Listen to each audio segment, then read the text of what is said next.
Então vamos lá.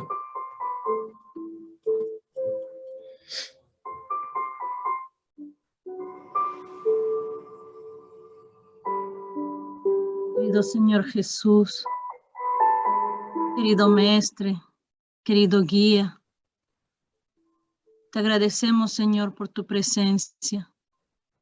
Te agradecemos, Señor, por todas las bendiciones recibidas, por este día más de vida, por la salud, Señor, por la salud de nuestra familia y nuestros seres queridos.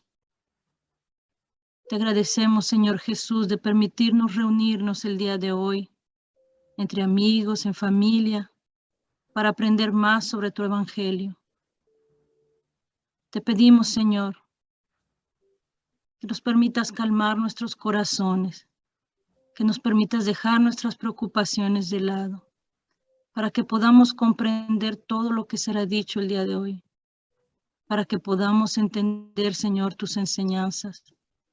Pero sobre todo, Señor, pedimos que nos ayudes a aplicarlas en nuestras vidas, en el día a día, con cada pensamiento, con cada sentir, con cada acción. Que podamos, Señor, ser un reflejo de ti, de tus virtudes, de todo lo que nos enseñas, de todo que los espíritus superiores nos traen. Te agradecemos, Señor, por esta doctrina. Te agradecemos por la bendición de tener toda esta información, todo este conocimiento. Nos sentimos bendecidos, nos sentimos amados. Gracias, Señor, envuélvenos y pedimos a nuestros benefactores que nos acompañen el día de hoy, que nos inspiren, que nos ayuden, que nos protejan. Damos la bienvenida a nuestros hermanos que vienen a estudiar con nosotros. Y te pedimos, Señor, que nos bendigas a todos, que tu amor nos ilumine siempre, que tu presencia esté siempre presente en nuestros corazones y que podamos entender, Señor, tu camino, que podamos entender tu evangelio. Gracias, Señor. Que tu amor y tu paz estén presentes hoy y siempre. Que así sea.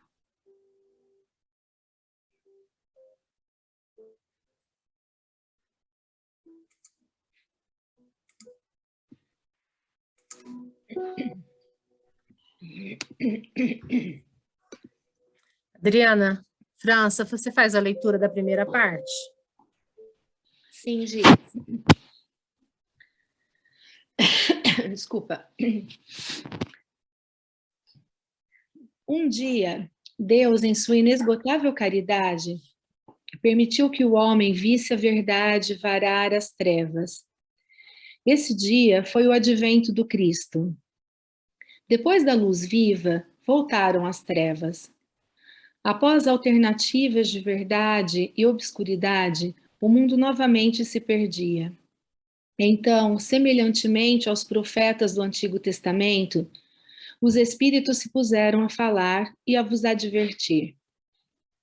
O mundo está abalado em seus fundamentos. Reboará o trovão.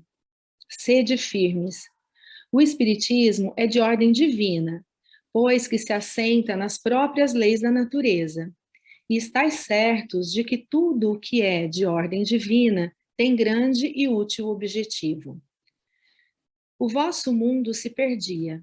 A ciência, desenvolvida à custa do que é de ordem moral, mas conduzindo-vos ao bem-estar material, redundava em proveito do espírito das trevas. Como sabeis, cristãos, o coração e o amor têm de caminhar unidos à ciência. O reino do Cristo há, passados que são 18 séculos, e apesar do sangue de tantos mártires, ainda não veio. Cristãos, voltai para o Mestre, que vos quer salvar. Tudo é fácil àquele que crê e ama. O amor enche de inefável alegria. Sim, meus filhos, o mundo está abalado. Os bons espíritos vô-lo dizem sobejamente. Dobrai-vos a rajada que anuncia a tempestade, a fim de não serdes derribados, isto é, Preparai-vos e não imiteis as virgens loucas, que foram apanhadas desprevenidas à chegada do esposo. A revolução que se apresta é antes moral do que material. Os grandes espíritos, mensageiros divinos, sopram a fé, para que todos vós, obreiros esclarecidos e ardorosos, façais ouvir a vossa voz humilde, porquanto sois o grão de areia. Mas, sem grãos de areia, não existiriam as montanhas. Assim, pois, que estas palavras, somos pequenos, careçam para vós de significação. A cada um a sua missão, a cada um o seu trabalho.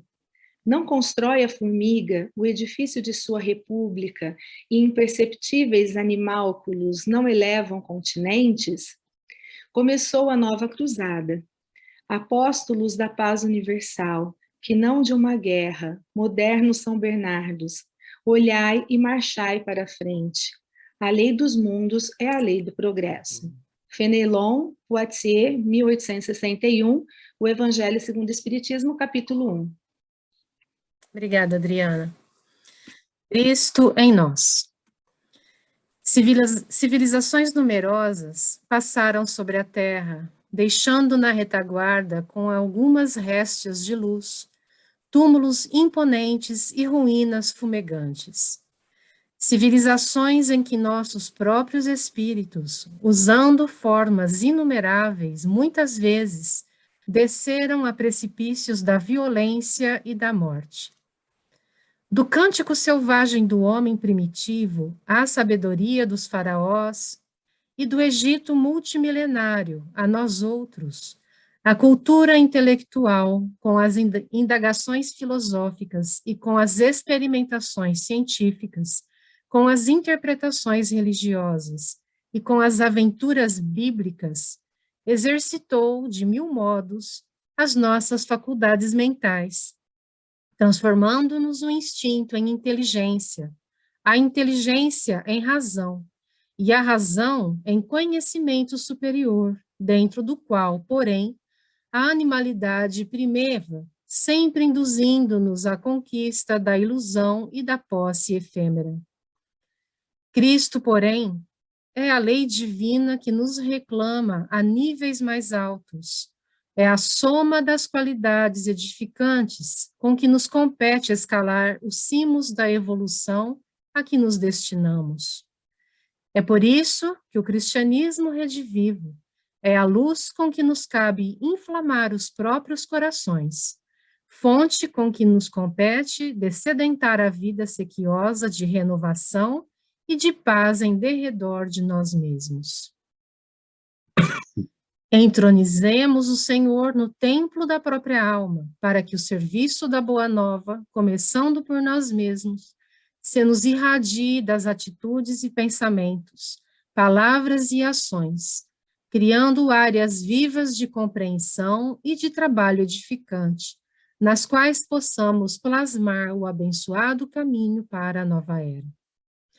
Nosso problema vital, desse modo, não será a teorização sobre os tempos novos, mas sim o da tradução do Evangelho em nós para que nos renovemos, construindo a vida melhor.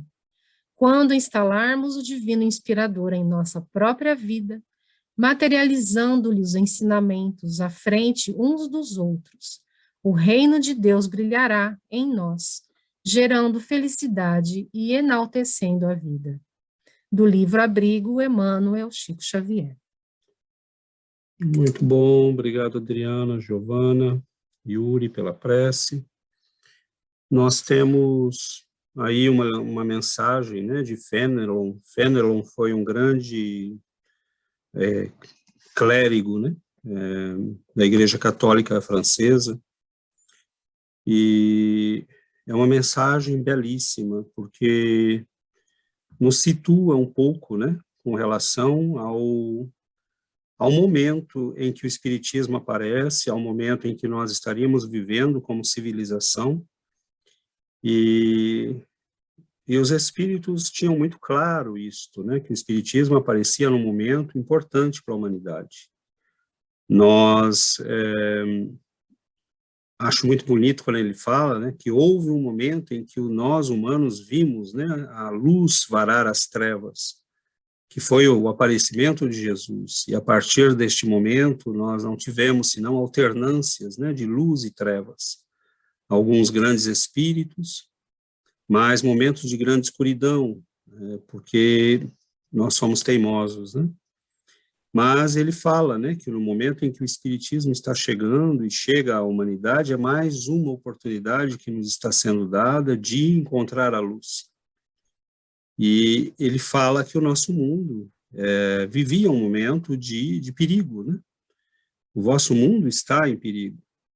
E ele está em perigo porque nós desenvolvemos capacidades de grande poder, né? A nossa ciência, a nossa tecnologia, os nossos recursos aumentaram muito, mas, infelizmente, ainda controlados, né? Pelos mesmos impulsos animalescos, pelos mesmos padrões de orgulho, de egoísmo, de vaidade, né? Uma luta incessante de governos. E nós não podemos esquecer que quando esse texto é escrito assim, né? Aparece, nós estamos ali em 1861, em 1870 a França vai entrar em guerra, né, com a Alemanha, depois em 1914 nós teremos uma primeira guerra mundial que vai dizimar a Europa, onde essas tecnologias como o avião, né, a química começa a ser usada como arma, e uma segunda guerra mundial, né, catastrófica, né, de grandes proporções de hecatombe, né, inclusive com o uso de armas nucleares. Então, os espíritos sabiam que nós estávamos em perigo. E quando eles nos lançam a mensagem espírita, né, eles nos lançam um convite para que nós não tenhamos mais ilusões. Né? É preciso fazer o trabalho de renovação pessoal. Nós não vamos salvar o planeta se não salvarmos a nós mesmos, né? Nós não vamos iluminar o planeta se não iluminarmos a nós mesmos.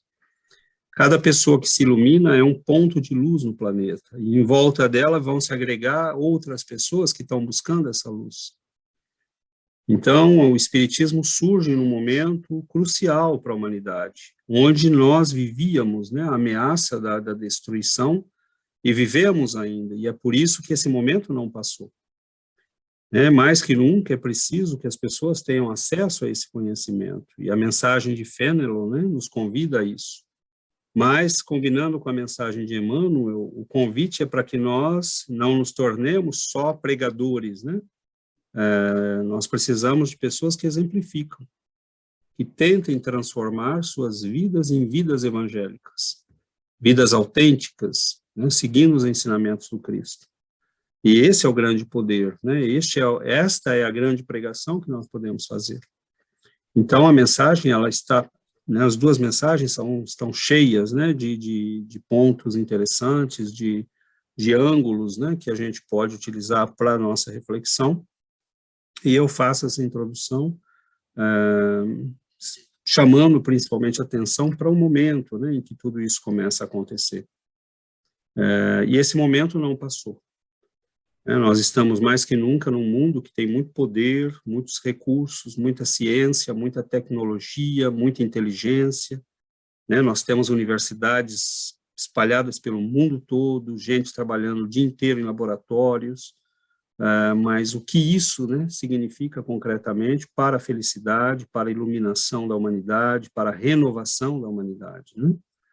Então, se nós não acrescentarmos esse elemento de renovação moral, nós vamos continuar nos destruindo, né?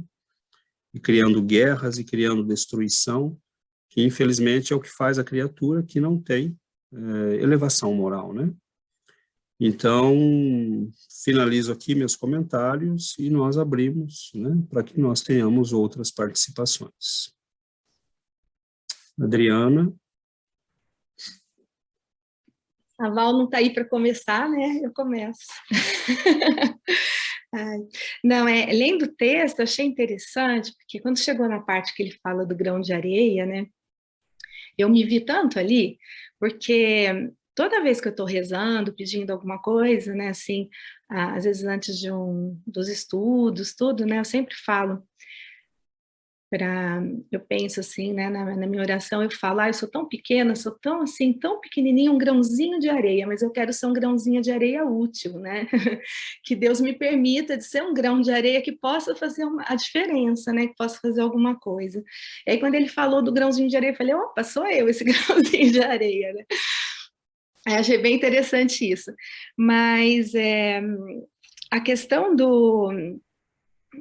que você estava falando, né, que é tempo da gente fazer a nossa renovação e trabalhar, né, e aí eu fiquei pensando muito na questão que agora está chegando o Natal, e que é o nascimento de Jesus, né, que a gente vai comemorar o nascimento de Jesus, e eu sempre questiono muito essa questão, né, será que Jesus nasceu já no coração das pessoas? Porque eu acho que às vezes muita gente que até tem uma religião, né, alguns cristãos, às vezes eles não têm Jesus que nasceu já dentro deles, né? Não sei se vocês entendem o que eu estou querendo dizer, porque eu sempre falava de Jesus, tal, mas eu acho que quando Jesus nasce dentro da gente, quando a gente entende o que ele fez, a gente entende a importância do que ele veio fazer aqui, do quanto ele sofreu para nos mostrar, para nos dar esses exemplos todos que ele nos deu, né? Então, quando a gente consegue entender isso, né, dá até uma dor dentro, não sei, eu penso assim, sabe, até me dá uma dor, falar, nossa, tadinho, como ele sofreu, né? E quando que a gente vai entender isso, né? Foi preciso tanto sofrimento, ele vir, né, reencarnar num corpo, né, pesado, como nós temos, né, para sofrer, para poder nos mostrar tudo isso, né? E até hoje a gente ainda não aprendeu, né? Então a gente tem que deixar Jesus nascer dentro da gente e entender isso, né? Porque aí a gente vai fazer a diferença. E aí cada pessoa, nós vamos dar os nossos exemplos e cada vez a gente vai ter mais pessoas ao nosso lado que também vão deixar Jesus nascer e também vão começar a dar os exemplos, e com isso vai virar uma grande corrente, né? Mas isso precisa ser feito. Às vezes eu fico tão assim agoniada que às vezes eu vejo as pessoas sofrendo e eu quero, sabe, às vezes eu tenho vontade de chacoalhar a pessoa, mas eu não posso, né? E eu tenho vontade de mostrar tudo isso, né? Que com isso a gente consegue ser feliz, a gente consegue ter uma outra visão, mas a gente não consegue, às vezes, né, fazer as pessoas abrirem os olhos e tirarem aquela trave, né, que impede de ver, né? É isso mesmo, Adriana. Perfeito, obrigado. Vamos em frente. Seu Nícias. Eu vou fazer uma leitura assim, o próprio Evangelho, quando ele falou assim, o Cristo foi o iniciador da mais pura, da mais sublime moral evangélica cristã, que há de renovar o mundo, aproximar os homens e torná-los irmãos, que há de fazer brotar de todos os corações a caridade e o amor ao próximo, e estabelecer entre os homens uma solidariedade comum, que permitirá que a Terra se transforme em morada de espíritos superiores.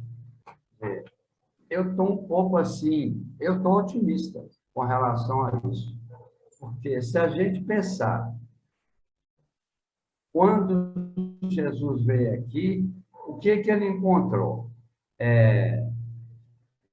Você não podia olhar para uma pessoa, essa pessoa, ela iria te agredir.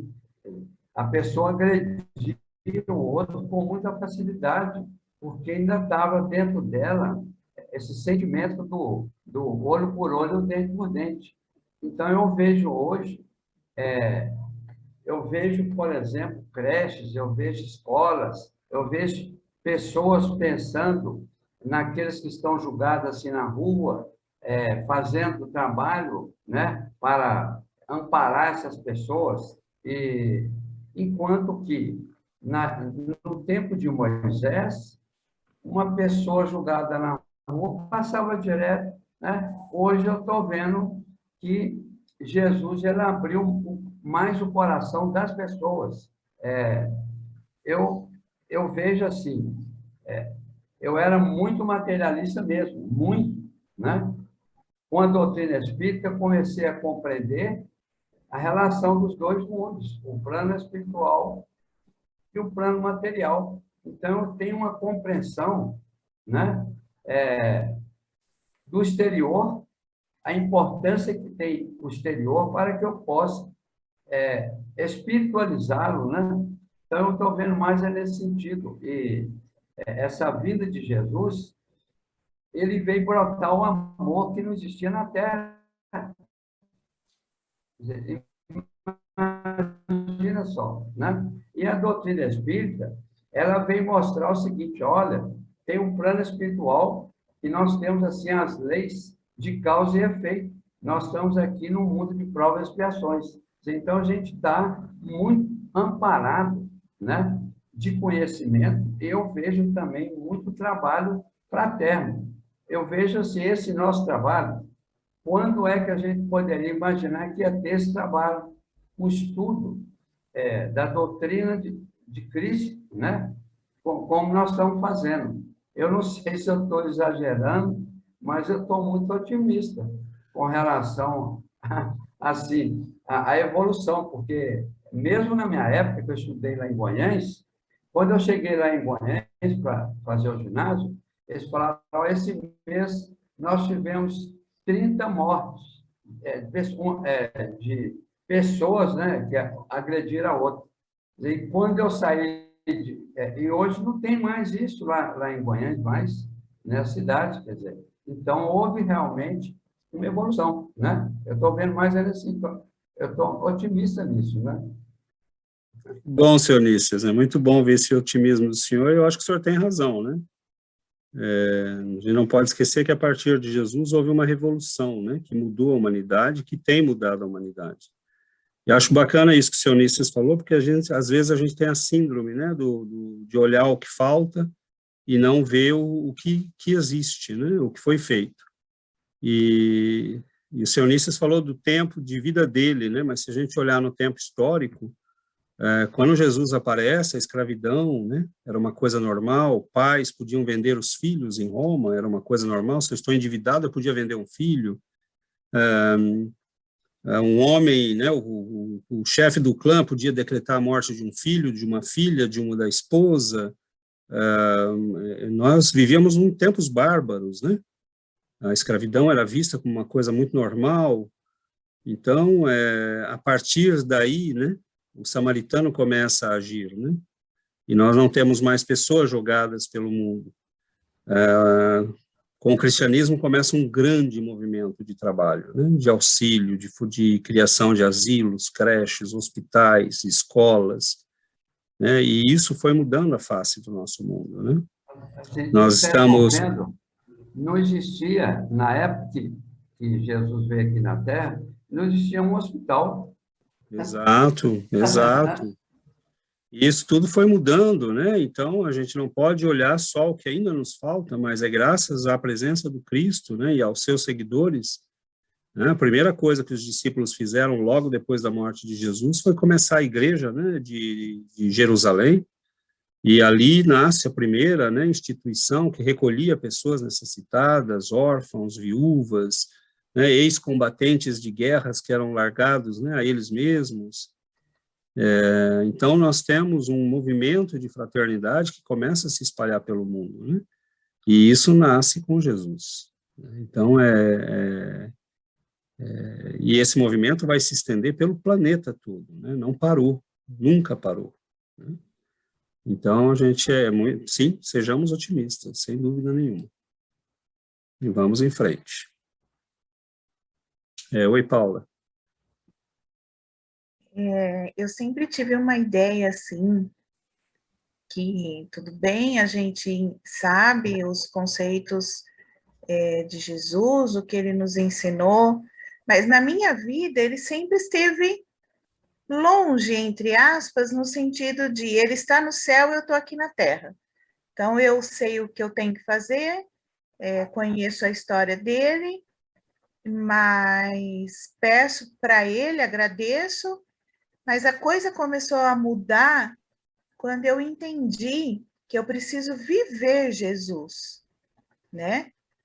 E como a Adriana falou, esse nascimento de Jesus dentro da gente, não sendo apenas, desculpa, da boca para fora, mas quando a gente consegue entender que viver Jesus é saber que ele está o tempo todo preocupado com cada um de nós, que nós fazemos parte de todo esse movimento do universo, que nós contribuímos, cada um do seu jeito, com as suas vibrações, com o seu amor, com o seu sentimento de empatia pelo próximo, de solidariedade. Então, quando a gente consegue entender que viver Jesus é ter tudo isso, e o consolo que ele traz para tudo que a gente passa na nossa vida, a gente parece ter a percepção real de quem nós somos e o que nós estamos fazendo aqui, né? Porque nós temos ele como o exemplo máximo de amor. E o quanto ele era solidário e prestativo, e ao mesmo tempo, o quanto ele era imponente, né? O quanto ele era justo, o quanto ele era seguro.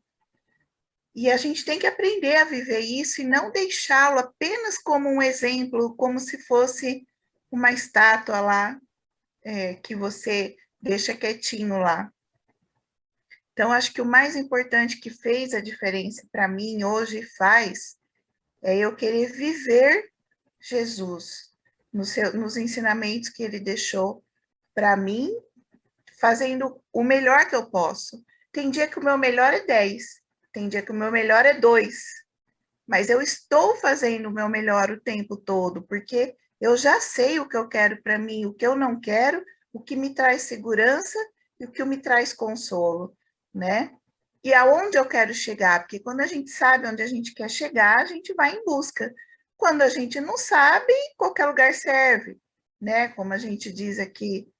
Então, eu acho que viver Jesus foi a grande diferença para mim. E como o seu Nícias falou, o César disse também, vejo que nós tivemos grandes evoluções no planeta. Eu sinto esse amor entre as pessoas, às vezes em gestos simples, mas que talvez antigamente não tínhamos, né? Nós temos muita coisa a aprender ainda como humanidade, nós sabemos disso. Mas no pequeno coletivo que eu vivo aqui, eu vejo muita coisa boa acontecendo, e aos poucos isso vai fazendo a corrente do bem, né? Vai se espalhando, vai atingindo mais pessoas. E temos que ser otimistas, sim, né? Senão a gente não consegue fazer por nós também. Então, é isso. Perfeito, Paula. Muito bom. Oi, Yuri. Eu estava pensando nesse texto, que ele me parece muito atual, que no tempo, em 1863, ele fala na chegada do espiritismo, essa nova era, e como a gente, nesse tempo, como a escolha que nós fazemos entre a verdade e a escuridade, faz a escuridade, Então, eu escuto a gente falar e que tem muito optimismo, mas eu venho do México.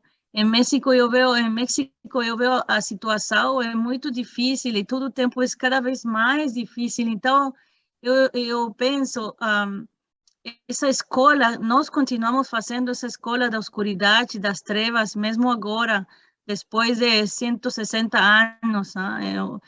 Nós vivemos aqui em Canadá é muito seguro, muito diferente, mas nossos no meu país é muito é a mesma coisa que nesse tempo quando esse espírito fala, as trevas estão lá e muitas vezes a gente continua fazendo mal o nome de Cristo.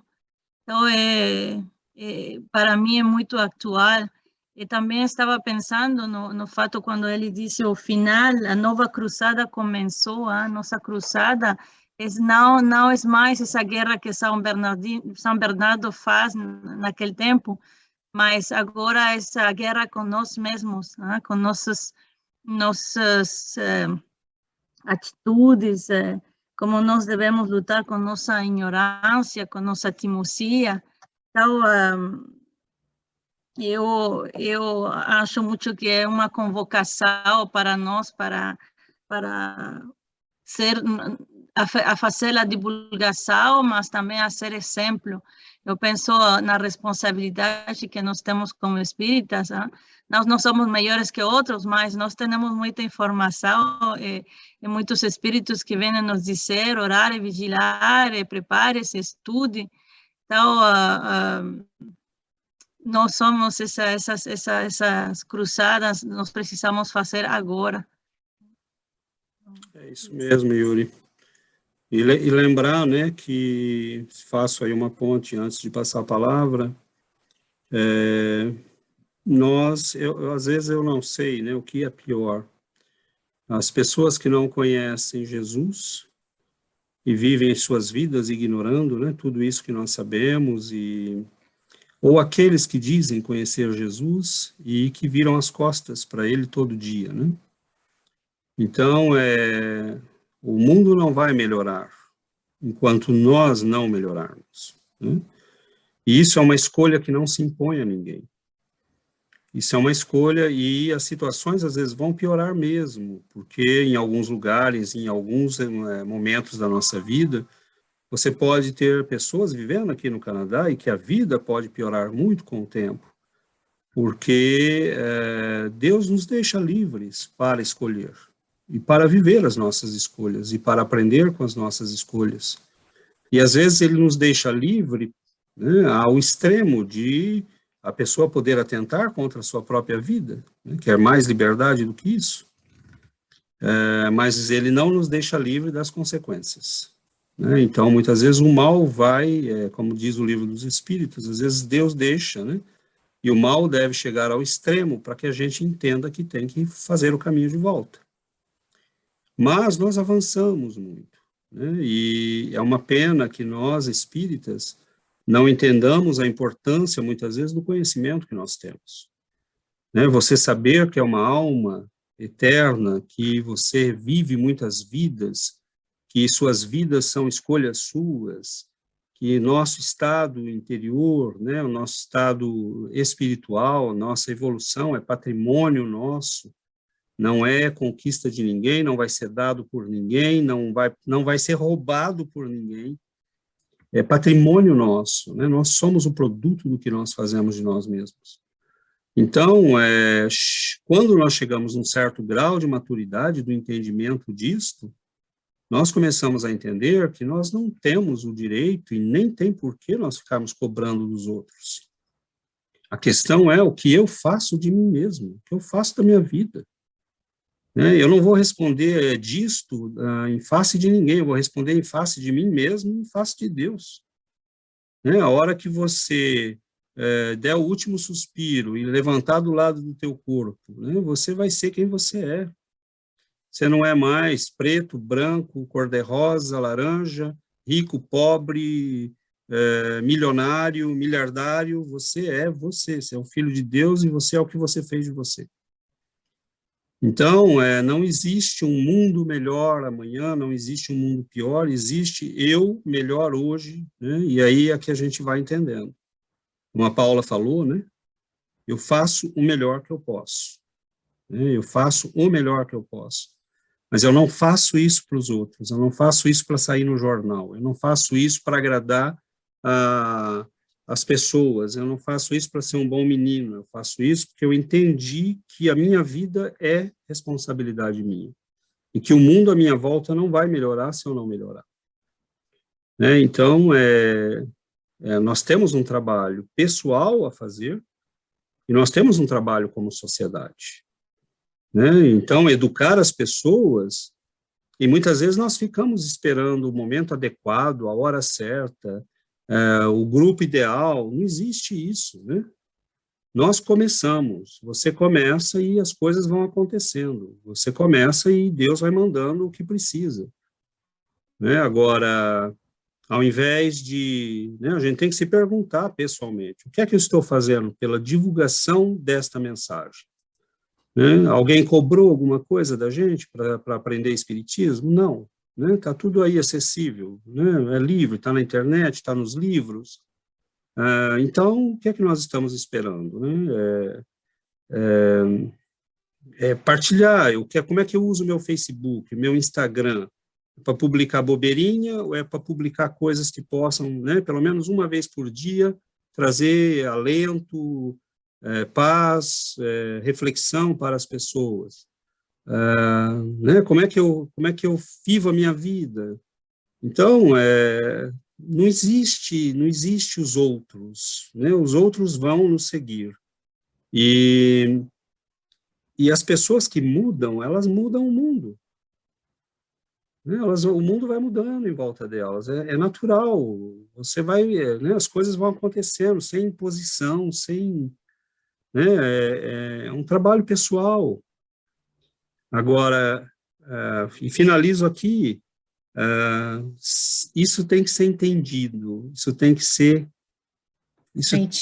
sentido, tem que vir de dentro, tem que vir das profundezas, tem que vir do nosso cansaço. Né? Quando Emmanuel fala na mensagem, desde o grito dos primitivos até, né, as culminâncias do Egito, de Roma, da Grécia, até nós, né, com toda a nossa ciência, tecnologia, nós ainda somos as mesmas criaturas conduzidas pela animalidade, pelas velhas paixões. Então, a questão eu cansei disto. Né? Eu já tenho ouvidos para a doçura do Cristo, para o jugo leve. Né? Eu cansei de sofrer, em função da minha ignorância, das minhas paixões, de repetir a mesma novela, né, infeliz, século após século. Paremos para pensar, nós estamos repetindo a mesma novela. Nós mudamos de papel no script, mas é a mesma novela. Né? Ou eu sou o Senhor poderoso, ou eu sou o escravo que se revolta, que mata, o Senhor que judia de todo mundo, a mulher poderosa, a mulher infeliz, a mulher traída, a mulher que trai. É a novela, a mesma novela de sempre. Né? E agora, o convite do Cristo é outro, né? Quando é que vocês vão sair dessa novela? Né? Quando é que vocês vão escolher sair dessa novela e viver outro script? Escrever outra história? Né? Então, é esse o convite.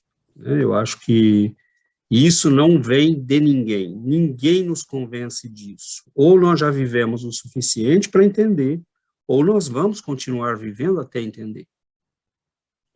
Mas a mudança vem de nós mesmos, de termos entendido isso. Oi, Vera. Nessa hora, eu acho que a gente tem que lembrar do Paulo de Tarso, né? Eu estava lendo um livro a respeito dele, que é um historiador que fala, que visita todos os lugares onde ele foi e tudo. E é emocionante a hora que ele narra, assim, como se fosse um literato mesmo, né? Na hora que Jesus fala, né, com ele e tal. E ele diz que eu morro todos os dias, isso é a fala do Paulo, né? Eu morro todos os dias, e é por isso que eu vivo, mas não sou eu que vivo, o Cristo vive em mim. O meu viver é o Cristo. Foi aí que eu tive aquela ideia, entende? Eu não tinha lido esse texto ainda do dia de hoje, entende? Mas isso que você falou é perfeito, Vera, perfeito, né? E não vou ocupar muito tempo para passar a palavra, mas a gente só vai entender, a gente só a hora que a gente morrer, né, para nós mesmos, né, que o nosso ego começar a morrer e a gente se deixar preencher por ele, aí a gente vai experimentar o que é vida. né? Aí nós vamos descobrir o que é vida, né? Porque a gente tem achado que vida são as nossas paixões, é ganhar dinheiro, é ter poder, é ser bonito, é ser famoso, né? E nós estamos mortos, né? Então, aqueles que escolheram morrer, né, nesse sentido evangélico, morrer no sentido de matar o egoísmo, o orgulho, a vaidade, e se deixar preencher por Jesus, né? Não tem como voltar atrás, né? O Robson. Oi? Ele tinha levantado a mão, o Robson. O Robinson.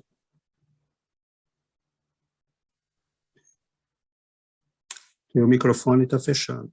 Ok, agora ele voltou. Desculpe. Fazendo uma ligação em que tudo que nós comentamos hoje, a leitura, né, me fez lembrar de 5 passagens na Bíblia, né, 5 frases que nosso Mestre Jesus nos disse, que fazem todo sentido e parecem ser desconexas, mas são ligadas, né? A primeira que eu lembro que Jesus nos disse: vós sois deuses. E como deuses, né, a compreensão que eu tinha é que nós podíamos ser iguais a Deus, mas na verdade não somos iguais a Deus. Se a gente for estudar, né, principalmente a questão de Sócrates na sua passagem aqui pela Terra, né, até é muito mencionado no livro A Caminho da Luz, quando Sócrates estava se preparando para encarnar, né, que havia um grande otimismo, né, nas falanges celestiais com a vinda dele, né? Mas Sócrates ele nos dá a compreensão do conhecimento do homem deveria conduzi-lo a investigar sua própria realidade. Investigando a sua própria realidade me fez lembrar de uma frase: conheça-se a ti mesmo. Então você tem que se conhecer a ti mesmo para você saber do que você pode, né, do que você já fez, o que você sabe e o que você pode melhorar. E aí, ligando essa parte de conhecer-se a ti mesmo, me faz lembrar uma outra frase de nosso amado Mestre Jesus também, que ele nos disse: conhecereis a verdade e a verdade vos libertará. A verdade, né, a gente muitas vezes julga a nossa verdade como sendo a verdade absoluta, a verdade verdadeira. E na verdade, no fundo o que a gente vê é que nós estamos impregnados, né, de vários dogmas, de vários erros do passado, dos nossos vícios, e impregnamos isso na nossa vida. E isso faz nos atrasar no nosso desenvolvimento. E aí, quando você verifica a questão da verdade, me fez lembrar de uma outra questão também que tem no Livro dos Espíritos, onde que é perguntado onde está escrito a lei de Deus, né? Porque dentro do catolicismo, das religiões, fala-se que foi as 10 leis de Moisés, recebeu, né? Depois os mandamentos, as leis que Jesus nos deixou, nos 10 mandamentos, mas aí os espíritos dizem onde que está guardado a escrita da lei de Deus? Na nossa consciência. Então, na verdade, a gente faz, né, um tanto filosófico, né, essa parte de vocês. Vós sois deuses, como conhecereis a verdade, ela libertará, conhecer a ti mesmo, mas é na nossa consciência. Então, na nossa consciência está o poder de agirmos. Eu sou também totalmente favorável, como o senhor Nício já disse aqui, a humanidade está evoluindo, mas nós temos a consciência que nós temos irmãos que estão aí no 2º ano e alguns já estão na 7ª, 8ª série. Então, nós temos que ter a compreensão que o mundo, a evolução é feita dessa maneira. E qual é a forma que a gente pode ajudar essas pessoas mais atrasadas? O que é ser um verdadeiro cristão, né? O verdadeiro cristão, ele vem do exemplo, é viver Cristo. É realmente não somente ter o conhecimento, mas é vivenciá-lo. E aí eu lembro, para finalizar, a palavra que o nosso mestre também nos disse: eu sou o caminho, a verdade e a vida. Então, isso faz um resumo, ele fecha, né, de uma maneira que você fala. Então, se eu tenho que procurar a luz, Cristo é o exemplo, né? Ele disse: eu sou o caminho, a verdade e a vida. E lembrando que o cristianismo, no início, não se chamava cristianismo, ele chamava-se o caminho, né? Que era a forma como os apóstolos, né, batizaram o movimento, não era cristianismo, foi Lucas, né, que deu a ideia, né, do cristianismo, quando a gente lê Paulo e Estevão, mas seguia a palavra o caminho. E o caminho justamente é isso, né? O caminho muitas vezes não é aquele caminho belo, a gente pega, né, olha e fala: olha, esse caminho está meio todo, a subida é difícil, mas vamos lá, não desanimemos, né? Vamos continuar. Como a própria Adriana falou, façamos o nosso melhor. Se o nosso melhor pode ser 10 naquele dia, show de bola. Se pode ser 2, mas a gente não pode cair na inércia, né? Sempre evoluindo, se esforçando e procurando melhorar gradativamente.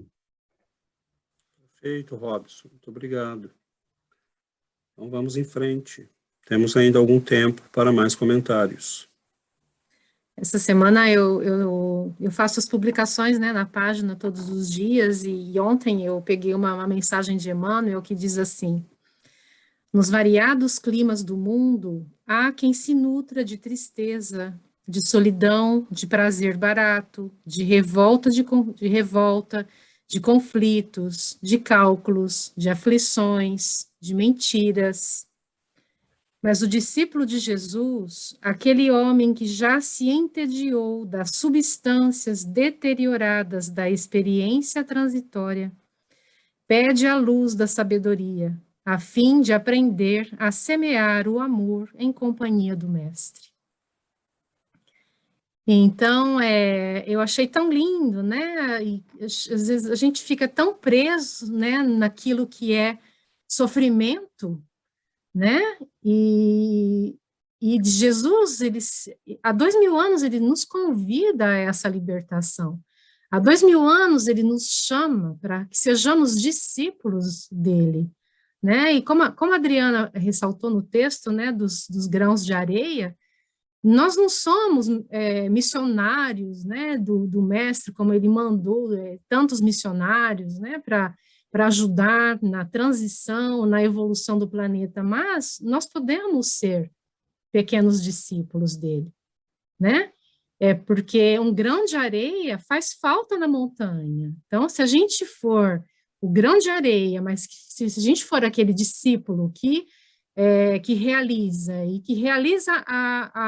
primeiramente a autotransformação, mas com essa autotransformação, se a gente dá o exemplo, se a gente convida as pessoas, se a gente dá um livro, se a gente oferece algo, né, que faz diferença para a nossa vida, mas que a gente ofereça também àqueles com quem a gente convive, nós estamos fazendo o trabalho, né, de discípulo de Jesus. Então, às vezes, comprar um livro numa banca espírita, por exemplo, e dar de presente de Natal, o Natal está chegando, né? A gente pode dar um presente de Natal, levar um livro para alguém, deixar o livro no banco de uma praça, deixar um livro no balcão de uma farmácia, né? Em algum lugar, no banco do ônibus, né? Então, fazer algo por Jesus, é levar a mensagem dele.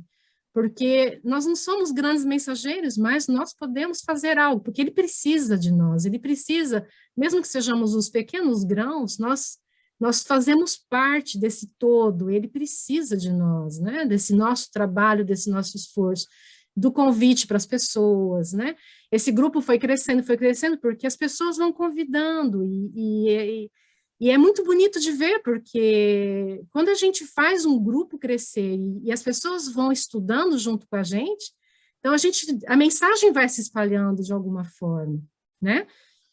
Então é o convite, Jesus está fazendo esse convite, né, há 2000 anos, e vamos fazer esse trabalho. A gente faz, o conhecimento está aí, nós estamos estudando, estamos aprendendo, nós estamos nos modificando, nós podemos ver a mudança com otimismo, porque a mudança está ocorrendo e vai ocorrer, né? O planeta está em transformação, e vamos acompanhar essa transformação, fazendo essa transformação em nós mesmos e ajudando nessa transformação, né? Para que mais gente venha. Então, a Yuri falou do México, a Yuri está fazendo um grupo de estudo com a família dela, né? Em espanhol, está explicando, está levando a doutrina para as pessoas que nunca tinham ouvido falar de espiritismo no México. Então, fazer, né, esse movimento, né, porque Jesus é a cabeça, mas cada um de nós é uma parte do corpo dele, né? De mão no trabalho, boca para falar, né, olhos para ver, ele precisa de cada um de nós nesse trabalho de levar a mensagem, né, de fazer essa mensagem seguir adiante e trazer mais gente, né? É isso. E não sei se... Oi, Adriana, você ia falar alguma coisa? Não, eu ia só complementar que essa questão, né, de vivenciar o Cristo, né, tem uma palavra que está aqui na minha cabeça o tempo todo, é a questão da simplicidade, né? Eu acho que a gente tem que simplificar a nossa vida. e não complicar, né, com esses sofrimentos. Quando a gente simplifica, é tão mais fácil, tanto sabe, se desapegar de coisas materiais, ao invés de comprar, não, vamos dar alguma coisa para alguém, vamos, sabe, deixar nossa casa mais clean, né? Vamos deixar nossa vida mais leve. Então, acho que quando a gente simplifica, eu acho que é muito bom. Perfeito essa lembrança, Adriana. E perfeito, né, quando a gente olha, por exemplo, o exemplo do Chico, né? Eu ouço, às vezes, algumas pessoas dizendo: o Chico era muito extremista, né? Ele poderia ter tido um pouco de conforto, ele poderia ter tido um pouco de prazer, né? E nós não entendemos que ele não estava fazendo isso para ele. Essas pessoas não entendem que ele fazia isso para nós. Ele queria dizer, olha, não importa que você seja a pessoa mais sem nada desse mundo, né? O mais despossuído de tudo, você pode ser alguém que faz diferença na vida das pessoas. E ele provou isso, né? Ele tinha uma família de 10, 14 irmãos, mais os sobrinhos que ficou para ele criar, e a segunda mãe, quando morreu, os irmãos ficam para ele criar.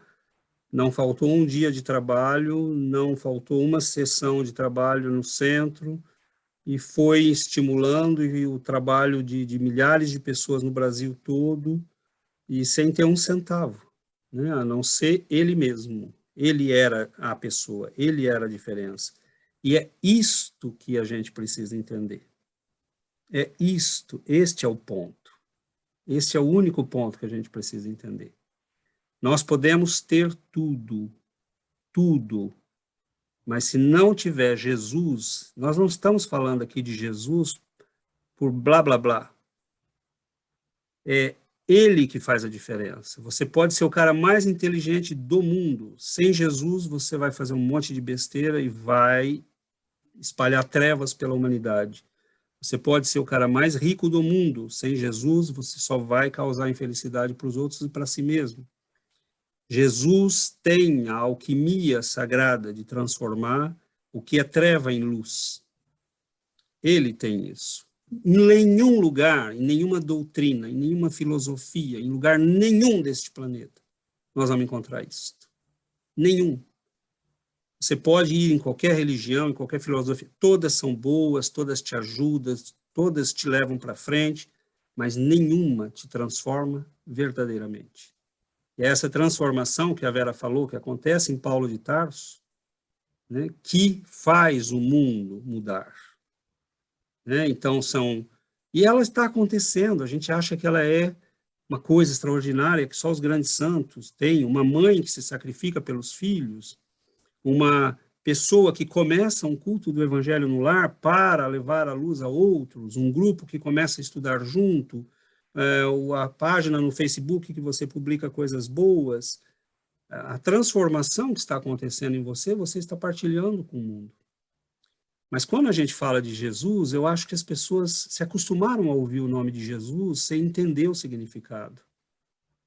É belíssimo na mensagem de Fenelon, quando ele diz a luz viva.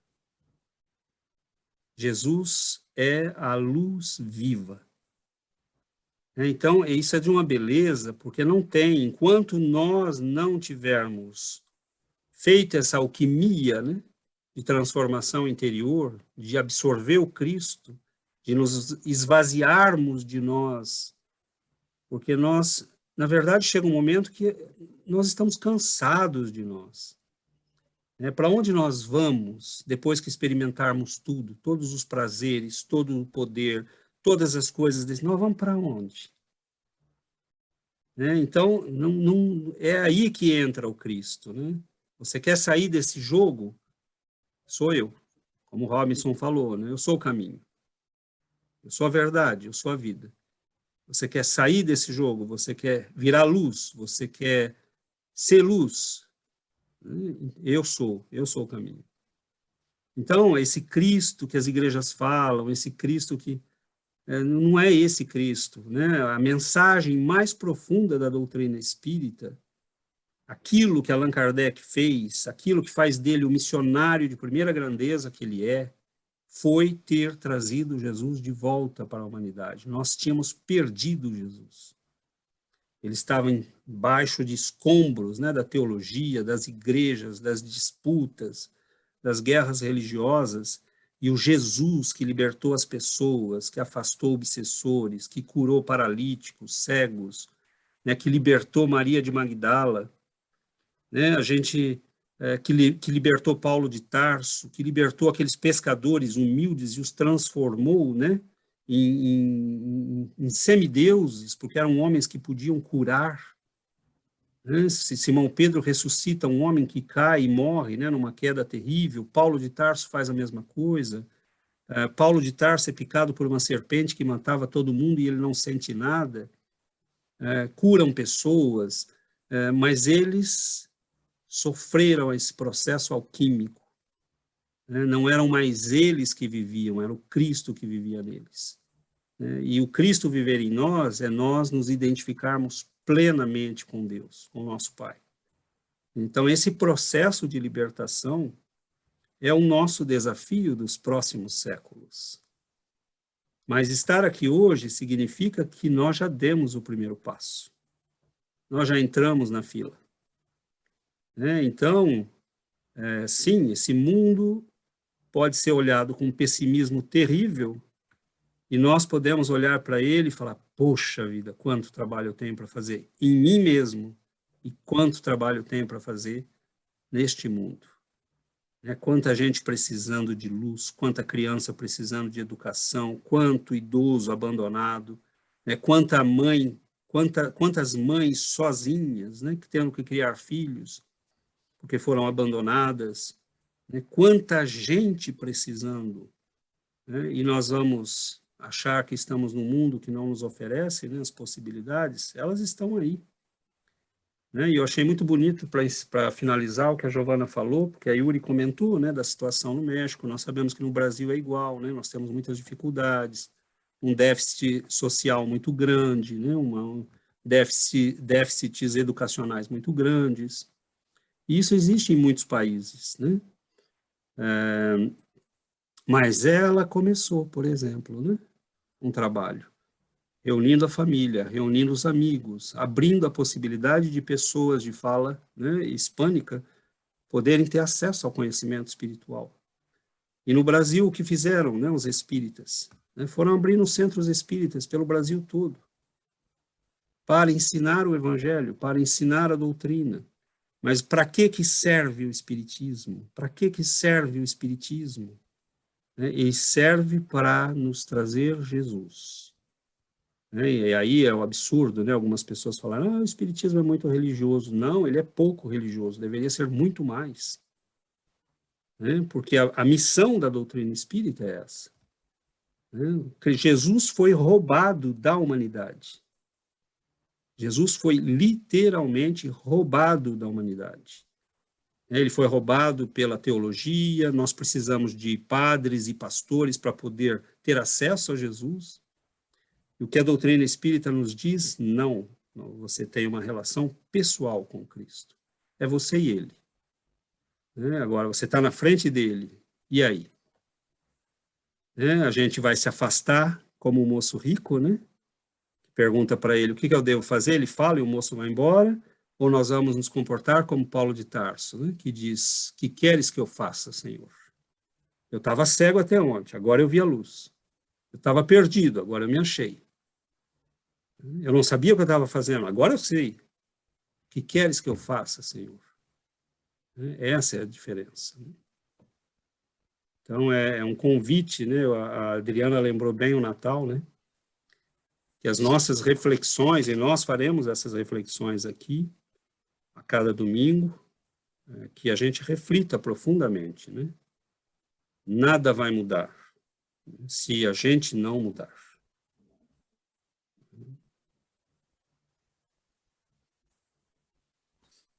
Muito bem. Oi, Yuri. Uma última coisa. Quando eu li no texto, na parte que ele disse que ainda o reino do Cristo não chegou, quando ele fala nesse tempo, eu eu perguntei para mim mesma, será que agora, no século XXI, o reino de Cristo já chegou? Então, eu restei como uma dúvida na minha cabeça, mas depois eu disse, o reino de Cristo chegou porque ele chegou em mim, em meu coração. Tá? Eu não sei no mundo, eu não sei no planeta, mas no meu coração, o reino de Cristo lá, está agora, né? Perdão, está agora. Está presente. Presente. Então, eu não sei no planeta, mas eu acho que todos nós que estamos lá, o reino de Cristo está muito presente em nossos corações, e isso que é importante. Esse é o único lugar em que ele tem que chegar. Esse é o único lugar em que vai fazer diferença, Jesus. Então, é um convite de muito amor. O convite do Cristo não é impositivo, não é o convite da guerra, não é o convite da truculência, é o convite do amor. É como se ele dissesse, né, depois de nos ver bater cabeça durante muitos séculos, agora você me escuta, meu filho? Você está pronto? Você já fez tudo o que você queria, agora você está pronto? Você me escuta agora? Então, a questão que a gente tem que se fazer é, Senhor, eu estou pronto. Me ajude a estar pronto, porque eu estou cansado. Me ajude a estar pronto, para que eu não tenha que continuar sofrendo, nas mesmas loucuras. Então, a nossa oração tem que ser essa, né? E achei muito bonita a palavra que a Adriana lembrou, porque Jesus escolhe nascer na simplicidade, viver na simplicidade. Ele poderia ter nascido no palácio de César, de Herodes, ele teria todos os recursos, todos os meios, né, da época, teria soldados, poderia ter sido um príncipe, como o Buda foi, né? Mas o que ele escolhe? Ele escolhe nascer numa aldeinha perdida na Judéia, no fim de mundo do Império Romano, entre animais, entre um homem e uma mulher simples, e nasce, e é recolhido, aquecido, pelo bafo daqueles animais naquela noite fria. Ele não foi recebido, por príncipes, e diz, as lendas do cristianismo primitivo dizem, que havia uma luz o tempo todo naquela caverna, naquela gruta, que ninguém sabia de onde vinha. Vinha do alto, vinham das falanges espirituais que o acompanhavam. Então, ele escolhe a extrema simplicidade para dizer o caminho é por aqui. O caminho é por aqui. E vivendo naquela extrema simplicidade, as pessoas gostam de falar, Jesus foi para a Índia, foi para... Não, ele trabalhou com o pai, ele aprendeu carpintaria, ele foi carpinteiro, até que ele chegou o momento, falou, bom, agora chegou o momento de eu partir e fazer o trabalho que eu vim fazer. Ele não precisava estudar com ninguém, com 12 anos ele estava discutindo com os filósofos do templo, e eles admirados, de onde esse menino tirou isso, que ele nunca foi em escola nenhuma. Então ele não precisava, ele veio ao nosso mundo como uma concessão divina e como amor dele por todos nós. Então é preciso que a gente medite sobre isso. Nós não podemos perder a oportunidade de ouvir finalmente a voz do Cristo. Essa voz imperiosa, essa voz de amor, essa voz de compaixão, de misericórdia que fala a humanidade. Mas ele não nos impõe nada. Ou nós estamos prontos para o amor que ele nos veio dar, e nos veio trazer, e para o convite que ele nos veio fazer, ou nós continuaremos vivendo as nossas vidas, porque ele não vai nos impor nada. Então, esse amor extremo, de descer das alturas celestiais, nós estudamos aí 2 sextas-feiras, as civilizações, Jesus já estava coordenando a vinda daqueles espíritos para a Terra, né, as raças adâmicas, os grandes povos da antiguidade. Por quê? Porque desde milênios nós estamos batendo cabeça, né, insistindo em viver o mesmo teatro, né, de lutas, de dores. E ele já era quem é, né? Então, é muito bonito na Bíblia, né, quando Moisés interroga, né, aquela luz que aparece para ele, que ele chama de Deus, né? Quem és tu? E ele diz, eu sou aquele que é. Então, Jesus é isso, Jesus é aquele que é, né? E nós somos aqueles que seremos. Que a gente não perca, né, a oportunidade de ser, né, o melhor que a gente puder. Mas o nosso tempo se esgota rápido. Então, vamos finalizar então. Vamos fazer a nossa prece.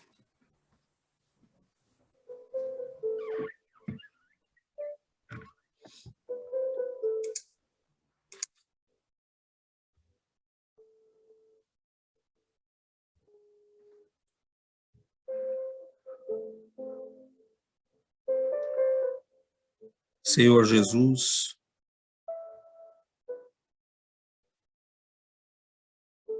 divina luz que atravessou as trevas e que se materializou diante de nós. Permita-nos, Senhor, ouvir o menino que fala aos sacerdotes. Ele já sabia que era o mais dileto Filho de Deus. E olhando para aqueles homens envelhecidos,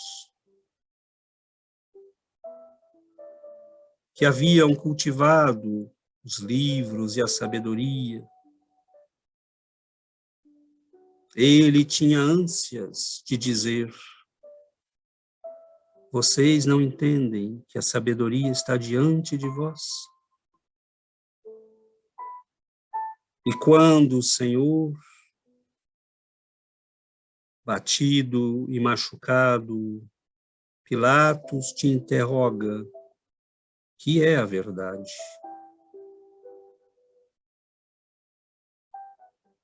E ele não percebe que a verdade está diante dele, materializada. Nós, Senhor, temos caminhado tantos séculos. E hoje, Mestre, nós ouvimos a tua voz. Ela nos fala de amor, de um mundo novo. Ela nos revela que temos asas e nos pergunta por que caminhar acorrentado quando tendes asas. Nós ouvimos a tua voz, Senhor, e neste Natal que se aproxima, nós te pedimos, estamos finalmente, Senhor, prontos para receber-te.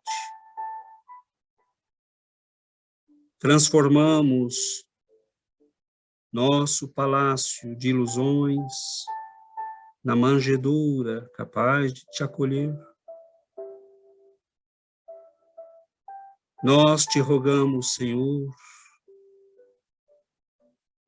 e na nossa voz se exprimem os séculos de sofrimento e de ilusão. Ajuda-nos, Senhor, a ver a luz, a compreender o teu amor e a transformar as nossas vidas. Não as vidas dos outros, do mundo. Estes merecem de nós apenas o amor e a compreensão.